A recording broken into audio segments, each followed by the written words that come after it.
Joint preservation అంటే ఇప్పుడు మన జాయింట్స్ని బాగా మనం కాపాడుకోగలిగితే ఫ్యూచర్లో దాన్ని మనము ఆర్థరైటిస్ నుంచి సేవ్ చేయొచ్చు.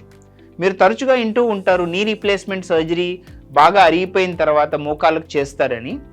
దానికి చాలా కారణాలు ఉంటాయండి.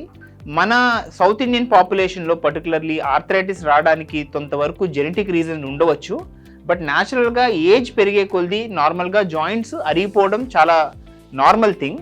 బట్ మనము యంగ్ అండ్ అడాలసెంట్ ఏజ్ ఉన్నప్పుడు, అలానే మిడిల్ ఏజ్ ఉన్నప్పుడు ఎప్పుడైతే మనం జాయింట్స్కి సరైన స్ట్రెంగ్త్ అండ్ ఎక్సర్సైజ్ చేసి మనం దాన్ని కాపాడుకోగలుగుతున్నామో ఆటోమేటికల్గా ఈ ఆర్థరైటిస్ అనేది న్యాచురల్గా ఎప్పుడైతే సెటిల్ అవుతుందో మనం ఏజ్ అయిన తర్వాత, ఓల్డ్ ఏజ్ వచ్చిన తర్వాత, ఆ టైంలో కూడా మనకి ఈ ఆర్థరైటిస్ అనేది స్లోగా ప్రోగ్రెస్ అయ్యి లేటర్ ఆన్ నీ రీప్లేస్మెంట్కి అవసరం అనేది చాలా వరకు తగ్గించవలసిన ఛాన్స్ ఉంది. అలానే చాలామంది యంగ్ పిల్లలు ఎప్పుడైనా స్పోర్ట్స్ ఆడుతున్నప్పుడు కానీ, లేదంటే ఎప్పుడైనా రోడ్ ట్రాఫిక్ యాక్సిడెంట్లో బైక్లో కానీ పడినప్పుడు కొంతవరకు లెగమెంట్ ఇంజురీస్, మెనిస్కస్ ఇంజురీస్, అలాగే కార్టిలేజ్ డ్యామేజ్ లాంటివి జరుగుతూ ఉంటాయండి. అవి జరిగినప్పుడు కూడా మనం ఎప్పుడైతే అలాంటి ఇన్సఫిషియన్సీ జాయింట్కి ఉంటుందో ఆ టైంలో మనం సరి టైంలో దాన్ని ఐడెంటిఫై చేసుకుని దాని రిలేటెడ్గా మనము మెనిస్కల్ రిపేర్ కానీ, లిగమెంట్ రీకన్స్ట్రక్షన్ కానీ, అలానే కార్టిలేజ్కి ఏదైనా హోల్స్ లాంటివి పడితే దాని కార్టిలేజ్ని రీగ్రో చేయగలిగితే మనము అప్పుడు ఫ్యూచర్లో మళ్ళీ ఆర్థరైటిస్ని ప్రివెంట్ చేసే ఛాన్స్ చాలా వరకు ఎక్కువ అండి.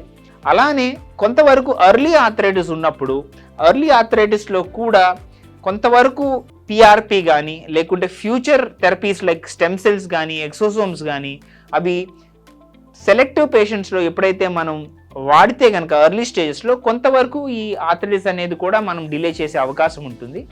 బట్ డెఫినెట్గా ప్రిజర్వేషన్ అనేది మెయిన్లీ ఎర్లీ ఆర్థరైటిస్ వరకే మనం అప్లై చేయగలుగుతాము.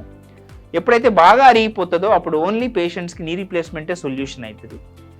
అందుకని మెయిన్గా మనకి యంగ్ ఏజ్, మిడిల్ ఏజ్ ఉన్నప్పుడు, కొంతవరకు జాయింట్స్ హెల్దీగా ఉన్నప్పుడు మనం ఆ స్ట్రక్చర్డ్ రీహాబ్ ప్రోగ్రాంలో పర్సనలైజ్డ్ అప్రోచ్లో మనం అప్రోచ్ అయ్యి జాయింట్స్ని మంచి హెల్త్లో పెట్టుకుని, అలానే ఎప్పుడైనా యంగ్లో, అడాలసెంట్ ఏజ్లో కానీ, మిడిల్ ఏజ్లో కానీ ఏదైనా ఇబ్బందులు వస్తే ఆ టైంకి మనం సరి చేసుకోగలిగితే ఫ్యూచర్లో ఆర్థరైటిస్ ప్రివెంట్ చేయొచ్చు.